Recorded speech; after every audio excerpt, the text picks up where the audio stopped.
Livro dos Reis 18, 17.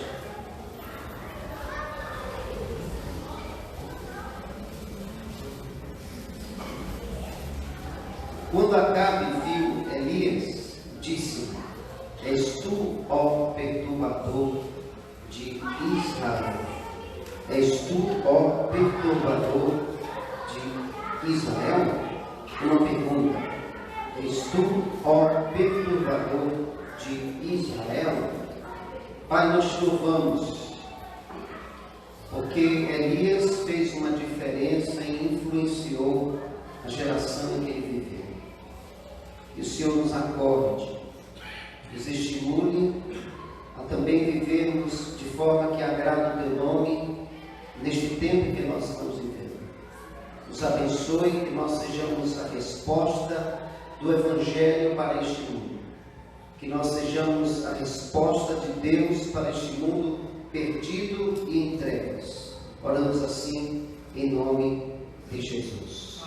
A Bíblia diz em João capítulo de número 14, versículo 12, um texto também que complementa esse que lemos. Digo-lhes a verdade, quem diz o quê? Aquele que crê em mim fará também as obras que tenho realizado, fará ainda maiores do que estas, disse o nosso Senhor Jesus. Meus irmãos, nós estamos vivendo um tempo de mudanças, em meio a tantas lutas que nós vivenciamos no Brasil. Nós estamos vivendo um tempo de crises também, como nós falamos hoje pela manhã, e Deus tem levantado homens, mulheres, pessoas, jovens, crianças, para de alguma forma fazer, no contexto em que ele vive, na cidade, na escola, no trabalho, na faculdade, influenciar pessoas, transformar vidas e ser a diferença do Evangelho na vida destas pessoas, resposta de alguma maneira da pessoa de Jesus à vida daqueles que estão perdidos. E não tem outra pessoa que Deus gostaria de usar a não ser a sua pessoa. Você, de alguma maneira, é a resposta de Deus para essa geração. Deus quer usar a sua vida, Deus quer te dar uma missão, um propósito, um destino, algo que vai mudar o seu coração, a sua forma de pensar, a sua forma de agir. Você ganhará pelo Evangelho uma filiação que lhe dará poder no Espírito Santo. Não tem outra pessoa que Deus deseja usar a não ser você.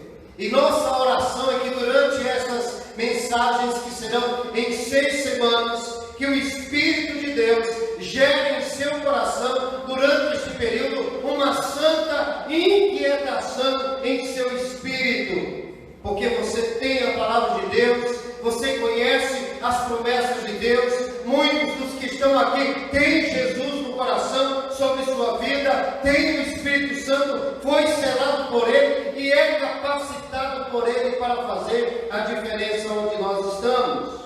Portanto, onde estão os Elias desta geração? Ao texto que está no primeiro livro de Reis, capítulo 18, versos 16 e 17, nós vamos ler nesta versão. Então Obadias dirigiu-se a Acabe e passou-lhe a informação. Vamos ler? E Acabe foi ao encontro de Elias. Quando viu Elias, disse: é você mesmo, perturbador de Israel? Na perspectiva do Evangelho e das Sagradas Escrituras, Cristo é a única resposta no que diz respeito à nossa salvação. Mas você pode ser usado por Deus, você pode ser as mãos de Deus, a boca de Deus, o olhar de Deus, a ação de Deus neste mundo e de alguma maneira levar este Evangelho, que é a solução para todos os problemas. De alguma maneira, Deus conta conosco na missão que nós temos neste mundo. A igreja é a resposta. Os discípulos são a resposta para a mudança deste Brasil e desta cidade. Qual seria sua reação se fosse chamado por Obadias de um perturbador de uma cidade. Se nós ouvíssemos esta pergunta, qual seria a nossa reação? Será que você hoje é um perturbador no seu bairro? Será que você hoje perturba a faculdade que você faz parte? Ou você é mais um? Será que no seu ambiente de trabalho você faz a diferença? Testemunho do Evangelho é resposta de Deus na vida dos seus amigos? Será que aqueles que estão sobre a sua liderança, tutela, conhecem o Evangelho a partir de você? Será que as pessoas estão sedentas nesta geração e você não pode ser um canal de Deus para ser usado a fazer uma diferença profunda na vida das pessoas? Pense comigo, no censo de 2010, apontou que há no Brasil 22% de evangélicos e que em 2020 isso vai dobrar. E talvez os evangélicos serão a grande maioria dessa nação. No entanto, há uma pergunta para se fazer. Por que nós estamos crescendo e não mudamos absolutamente ou quase nada na comunidade em que nós estamos? Por que nós estamos avançando no número de evangélicos, mas a vida das pessoas continua as mesmas? Por que no Brasil há tanta gente que levanta a mão, diz que entregou a vida para Jesus, diz que quer seguir, mas no seu dia a dia não está imitando os seus passos? Por que no Brasil há tanta gente que se diz evangélico, protestante, mas não protesta em nada, não influencia em nada, não faz a diferença em nada? Quando nós olhamos para o passado, para a vida de Calvino, Lutero, Zwingli e tantos homens que influenciaram a sua geração, nós ficamos com vergonha, que parece que a gente se acostuma com a vida que nós temos, com o pecadinho que há em nós, com a vida que nós levamos e desagradamos a Deus, mas isto agrada o meu coração, isto faz o meu coração encher de alegria, mas muitas vezes aquilo que está no seu coração causando alegria é o que causa tristeza para Deus. Muitas vezes a sua vida religiosa é uma vida que está desagradando a Deus. Muitas vezes a sua forma de orar é a forma que desagrada a Deus. Muitas vezes a sua vida, a forma como você leva a sua vida é uma forma que está causando tristeza no coração de Deus. Se nós estamos crescendo tanto, se nossa fé em Jesus não consiste em apenas declarar uma religião, mas expressar uma conduta, uma vida diferente daqueles que vivem no mundo, porque nós não fazemos a diferença na sociedade em que nós vivemos. Porque as estatísticas melhoram, porque os evangélicos crescem e não fazem a diferença na nossa nação. A expressão do rei Acabe fala muito do profeta Elias. Eis o perturbador de Israel. Por que ele foi chamado dessa forma? Porque desde criança o seu nome, Elias, já era um nome que chamava atenção. Já era um nome que causava muitas perturbações. Já era um nome, pelo fato de dizer esse nome, já causava arrepios no coração daqueles que viviam na cidade que estava se corrompendo diante do Senhor. Porque o nome de Elias quer dizer, só o Senhor é Deus. Quando Elias era criança, as pessoas chamavam o seu nome, as pessoas estavam acostumadas a adorar Baal, um outro Deus, uma outra divindade, um outro Senhor, um outro governante que os seres humanos intitularam como Deus. E quando as pessoas chamavam o nome Elias, estava dizendo para todos que ouviam aquele nome que só o Senhor é Deus. Os seus pais foram aqueles responsáveis por escolher esse lindo nome.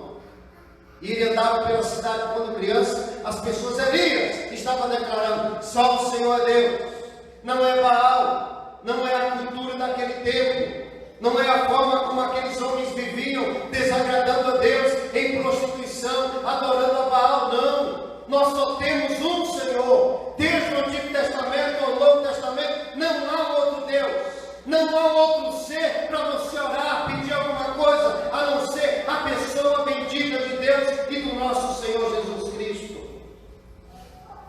Mas essa declaração era sempre feita diante de um contexto. O rei de Israel era Acabe, filho de Onri, que fazia tudo que era mal aos olhos do Senhor.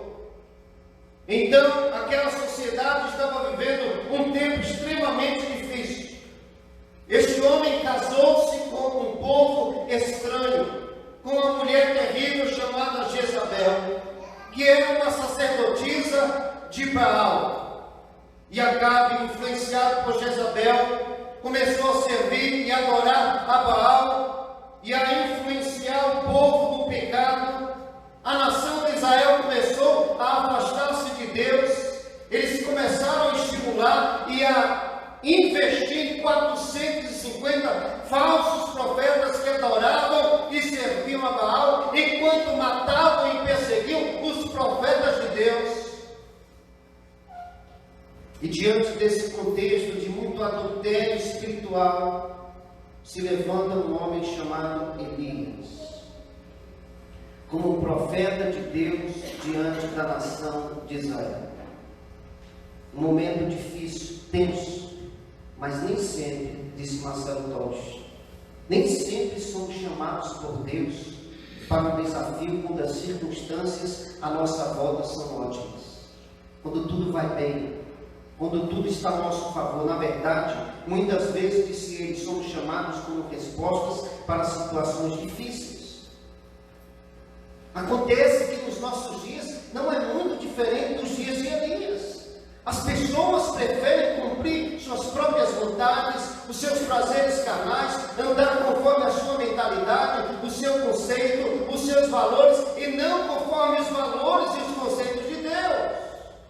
Os conceitos de Deus estão sendo relativizados pelas pessoas, achando elas que ela tem uma verdade, que ela é Senhor da sua história, quando na verdade há um Senhor e há uma verdade que é Jesus. Ele disse: eu sou o caminho, a verdade e a vida, e ninguém vem ao Pai a não ser por mim. Nós estamos vivendo num tempo onde o certo é errado e onde errado é o certo, onde tudo é relativo, onde tudo é liberado, onde tudo pode, onde tudo é normal, onde as pessoas escolhem o que querem. Na verdade, as pessoas deveriam serem conduzidas pelo Espírito de Deus, pelo desejo de Deus, pelo amor de Deus, pela vontade de Deus, pelo destino de Deus, pela missão de Deus, pelo chamado de Deus, pelo propósito de Deus. Há muitas famílias hoje em ataque. Conceito de família como padrão para uma sociedade, o conceito bíblico de família está sendo atacado, destruído o tempo inteiro. Você participa de reuniões de escola, é esse conceito sendo atacado. Você participa de reuniões do trabalho, este conceito está sendo atacado. Você vai para sites, este conceito está sendo atacado, porque o tempo inteiro o conceito verdadeiro das Escrituras estão sendo atacados. As pessoas deixam de adorar um único Senhor, um só Deus, uma só fé, um só batismo. Em vez de adorar Deus, elas passam a servir os seus baais, os seus deuses, suas criações humanas, seus conceitos pessoais. Nós precisamos também, neste tempo, mais do que nunca, de homens e mulheres que também façam a diferença, cheios do Espírito Santo, assim como Elias produziu frutos na sua geração. Você também foi chamado por Deus, você também é uma resposta de Deus para esta geração. Amém? Amém. Por isso, um Elias dessa geração também vive uma identidade de filho. Vamos repetir essa frase? Vive uma identidade de filho. O texto de Paulo aos Romanos diz o seguinte, vamos ler juntos. Pois vocês não receberam o Espírito que os escravize para novamente temer, mas receberam o Espírito que os adota como filhos, por meio do qual clamamos, Abba, Pai. O próprio Espírito diz o quê? Testemunha ao nosso Espírito que somos filhos de Deus. Se somos filhos, então somos herdeiros, herdeiros de Deus e co-herdeiros com Cristo. Se de fato participamos dos seus sofrimentos, para que também participemos da sua glória. Elias vivia sua identidade de filho. O apóstolo Paulo está falando sobre isso também, que nós recebemos o Espírito que nos adota como filhos. O nome Elias já trazia esta identidade, dizendo que o Senhor era Deus e de que ele era comandado por esse Deus, de que havia um pai, de que ele era filho, de que havia um Senhor e ele era servo. E toda vez, como eu disse, que alguém falava o nome de Elias, ele estava proclamando na sua sociedade que o Senhor era Deus. Nós primeiro devemos entender que você, em nome de Jesus, todos nós precisamos ter a identidade de filho de Deus. O texto sagrado que lemos diz que você é filho e também é herdeiro de Deus. Se você é filho é porque você nasceu de novo. Se você é filho é porque você um dia foi selado pelo Espírito Santo da promessa. Mas se você ainda não é filho, hoje é a oportunidade de mudar a sua vida, de entregar a sua vida para Jesus e de se tornar um filho de Deus. Porque João 12 diz, contudo, aos que o receberam a Jesus, aos que creram em seu nome, deu-lhes o direito de se tornarem filhos de Deus.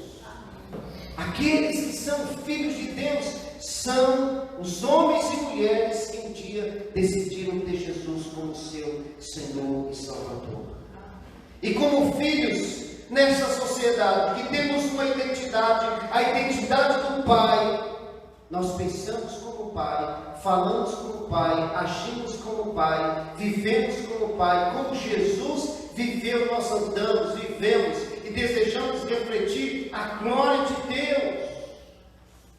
E quando as pessoas olharem para nós, elas devem enxergar o Pai, elas devem enxergar o reflexo de Deus, elas devem enxergar o Evangelho do nosso Senhor Jesus, porque o seu nome deve trazer menção ao nome do nosso Pai.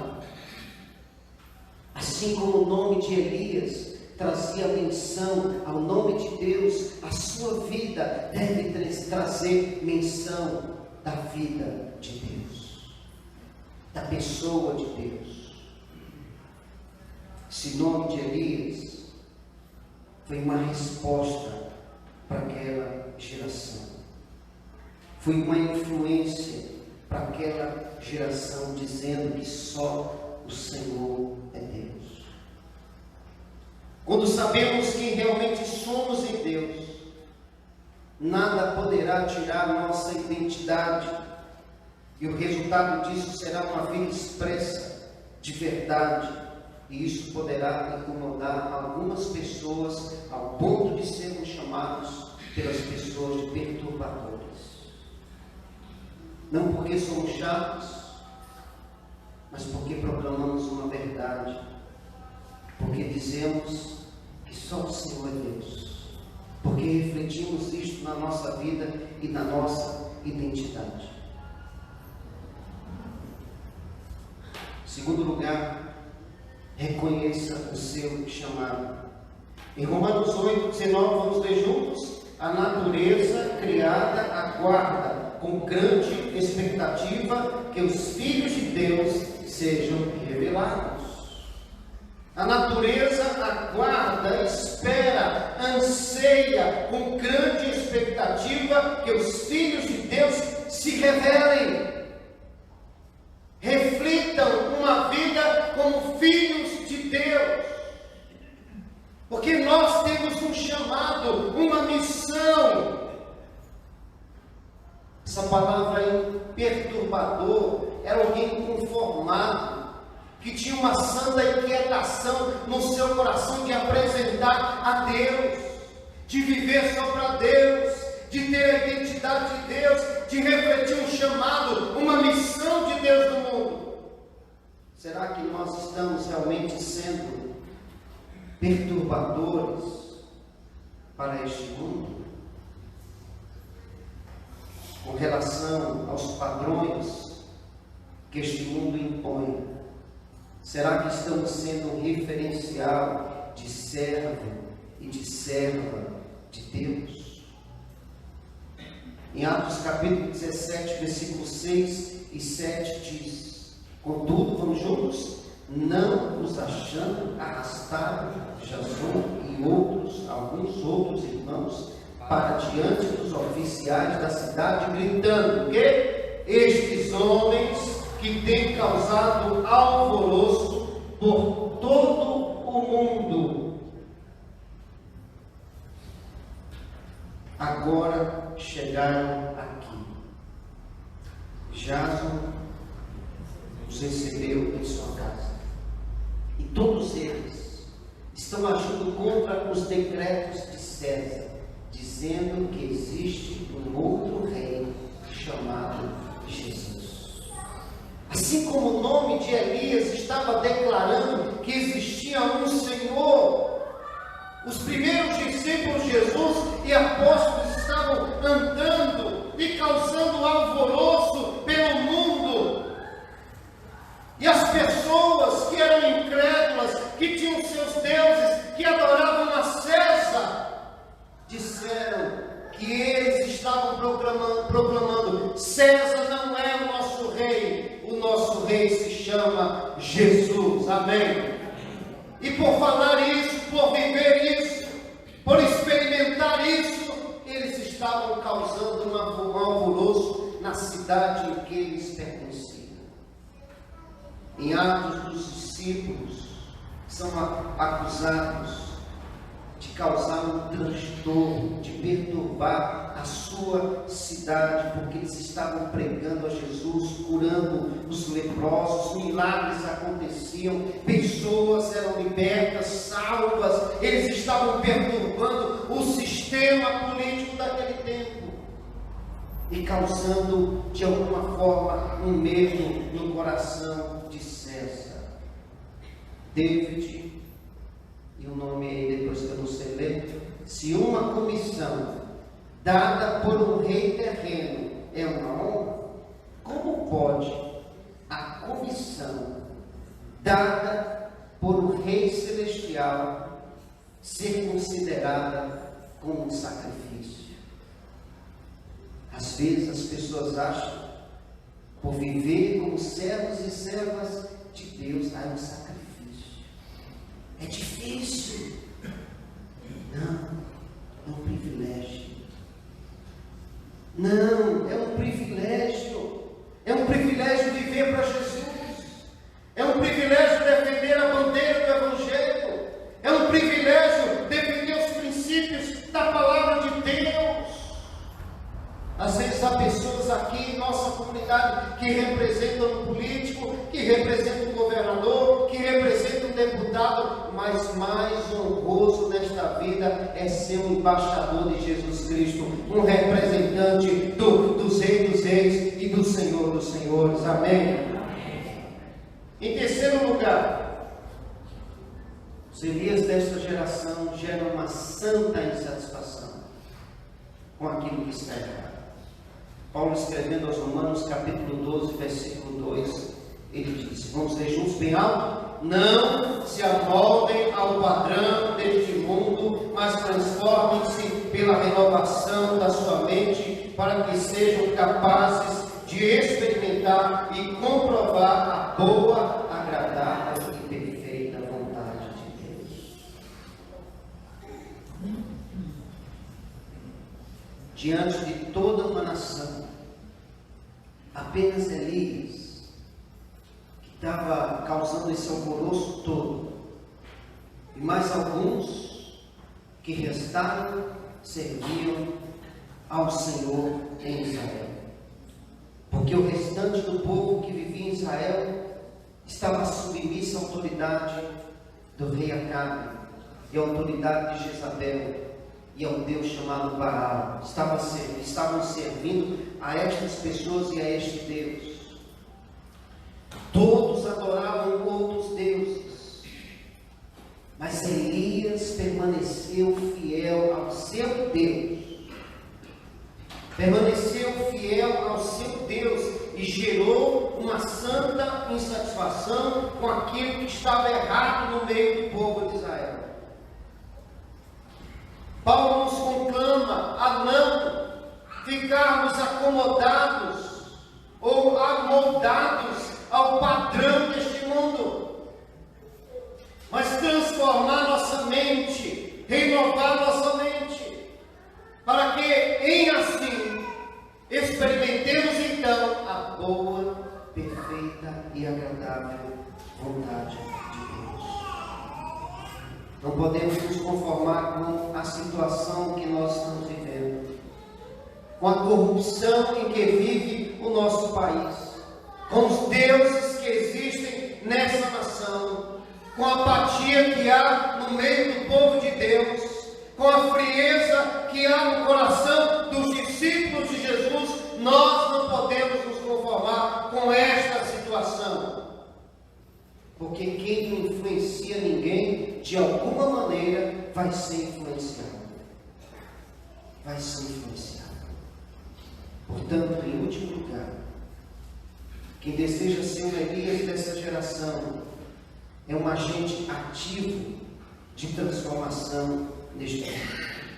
Paulo, escrevendo na carta aos Tessalonicenses, a primeira carta, capítulo 1, verso 8, ele diz: porque, vamos ler juntos? Partindo de vocês, propagou-se a mensagem do Senhor na Macedônia e na Acaia. Não somente isso, mas também por toda parte tornou-se conhecida a fé que vocês têm em Deus. E o resultado é que não temos necessidade de dizer mais nada sobre isso. Que coisa incrível!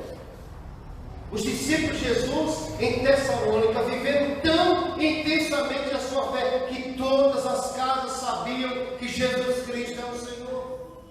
Que todos os lugares daquela cidade, daquele contexto, sabiam que haviam homens e mulheres que estavam espalhando a palavra de Deus, vivendo o Evangelho de uma maneira radical. Acabe, no início do texto que nós lemos, disse que Elias, era de perturbar a vida das pessoas. Ele perturbou a família de Acabe, perturbou a nação de Israel, perturbou o contexto em que ele estava vivendo. Da mesma forma, percebemos que a igreja de Tessalônica, a mesma cidade onde Paulo e Silas foram presos, estavam perturbando a cidade de uma maneira positiva, levando aquilo que é real, que é verdadeiro, que é transformador, o Evangelho do nosso Senhor e Salvador Jesus Cristo. Nós também temos esta missão. Nós somos filhos de Deus, chamados por Deus, e quando não nos conformamos, nós transformamos de alguma maneira o ambiente que nós estamos vivendo, levamos a paz e anunciamos essa paz ao coração das pessoas que estão em guerra e em conflito consigo mesmas. A transformação que o mundo precisa está em você. E o que você faz hoje deixa um legado para o mundo. O que os primeiros discípulos fizeram deixou um legado para as próximas gerações, e o Evangelho chegou até nós. O que Elias fez ficou tão marcado que este texto está em nossas mãos e nós temos acesso e lemos até hoje. O que você faz, ou o que você está fazendo, vai marcar a sua geração? Ou você continuará sendo uma pessoa que apenas passará por esta vida conformado com tudo que está passando e vivendo no seu coração? Ou você agrada a Deus, deseja viver para Deus de forma que deixará um legado para as próximas gerações? Você foi chamado por Deus para influenciar a sua igreja, para influenciar a sua família, para influenciar no seu trabalho, na escola e na faculdade que você talvez esteja fazendo. Porque uma pequena ação de alguém que é um perturbador vai transformar de alguma maneira esta geração que nós estamos vivendo, tão difícil nos dias de hoje.